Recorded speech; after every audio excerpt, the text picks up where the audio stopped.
ओम सा वाज विश्व चर्चणी है वर्धि वर्धिभ्यरस्तु तरुता विप्रेभिरस्तु सनिता। वह सर्वदृष्टा अश्वों द्वारा धर्मयुद्ध को पार उतारने वाला हो, मेधावी जनों द्वारा फल प्रदान करने वाला हो।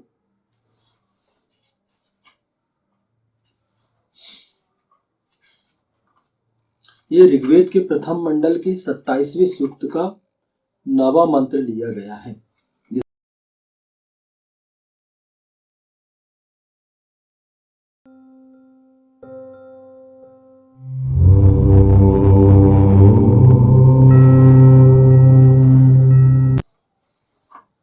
ओम सा वाज विश्व चर्चणी है वर्धिभ्यरस्तु तरुता विप्रेभिरस्तु सनिता। वह सर्वदृष्टा अश्वों द्वारा धर्मयुद्ध को पार उतारने वाला हो, मेधावी जनों द्वारा फल प्रदान करने वाला हो।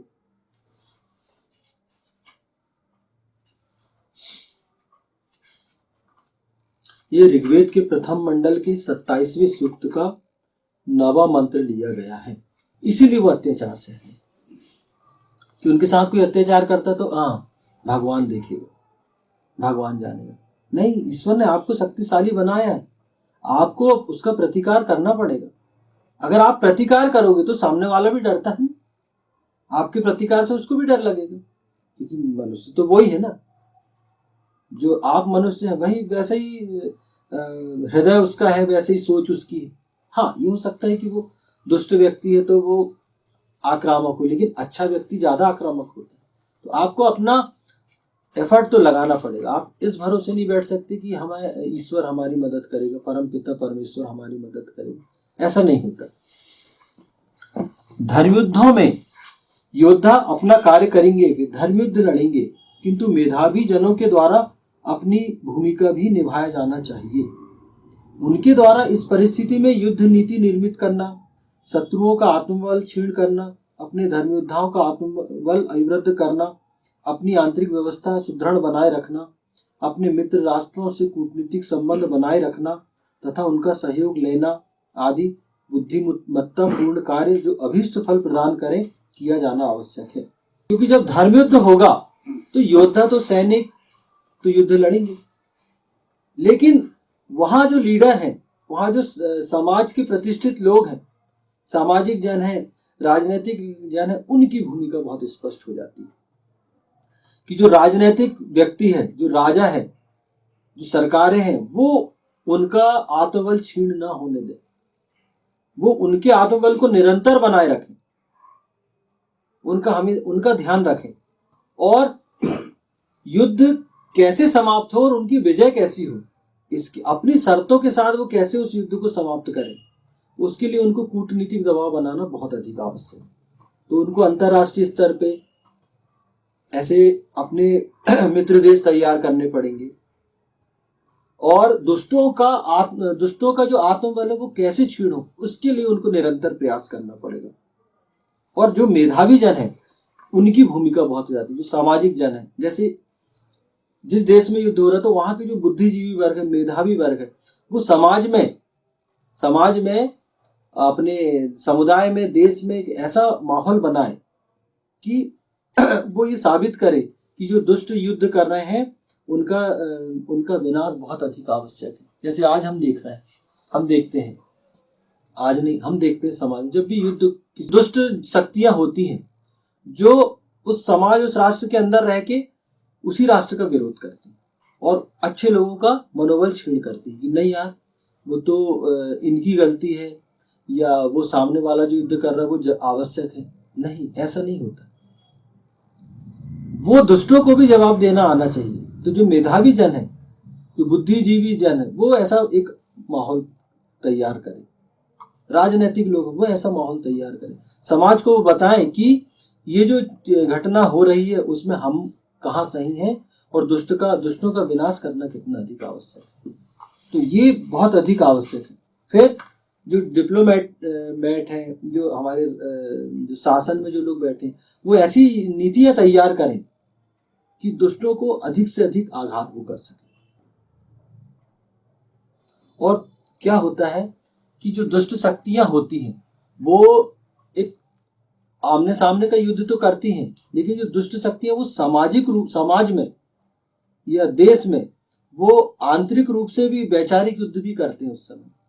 तो वो एक ऐसा माहौल क्रिएट करते हैं कि जो समाज के आम जन है उनकी जो उनका मनोबल छीन करने का प्रयास करते हैं। तो वो अपना काम उधर से करते हैं। तो उनसे भी हमको लड़ना आना चाहिए कि उन दुष्टों का भी हम विनाश कर सकें।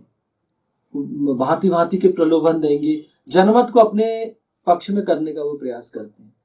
तो जो शासन है, मेधावी जन, उनका ये है कि जनमत जो है वो उस समय शासन के साथ जो लीडिंग में होता है, जो बिल्कुल जो सामने रहते हैं फ्रंट पे, उन जो सरकारों में रहते हैं उनके साथ वो ये तालमेल बिठाएं कि नहीं, जनमत हम आपके साथ हैं, आप तो बिल्कुल युद्ध करिए। हम देखते हैं कि जब हमारे देश में अकाल पड़ा, जब शास्त्री जी प्रधानमंत्री थे, सन 64 की बात है, 64, 65, 66, तो उस समय उन्होंने अकाल पड़ा क्योंकि वो भी एक प्रकार का युद्ध ही था। तो 65 में जब युद्ध हुआ था और उसके बाद अकाल की स्थिति निर्मित हुई थी, गेहूं नहीं था, तो शास्त्री जी ने नारा दिए जय जवान जय किसान।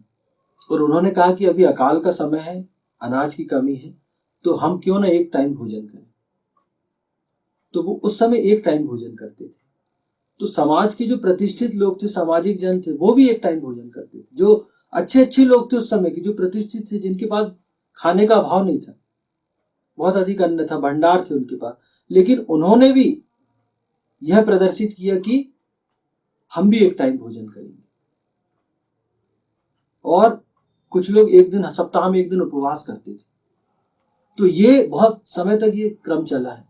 और उस समय तो ये था कि शास्त्री जी से एक है कि शास्त्री जी खुद एक टाइम भोजन करते थे और एक टाइम भी भोजन करते थे, सप्ताह में एक दिन उपवास करते थे।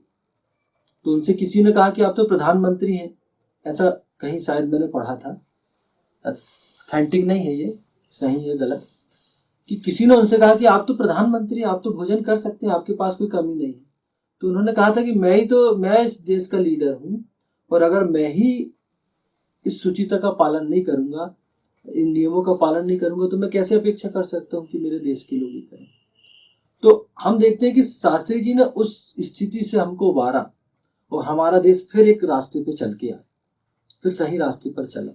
तो ये कर्तव्य हो जाता है, एक जो शासक होता है उसका बहुत बड़ा कर्तव्य होता है, उस पर बहुत सारी जवाबदारी होती है कि वो आंतरिक, बाहर मोर्चे पर तो लड़ता ही है, आंतरिक मोर्चे पर भी उसे लड़ना होता है।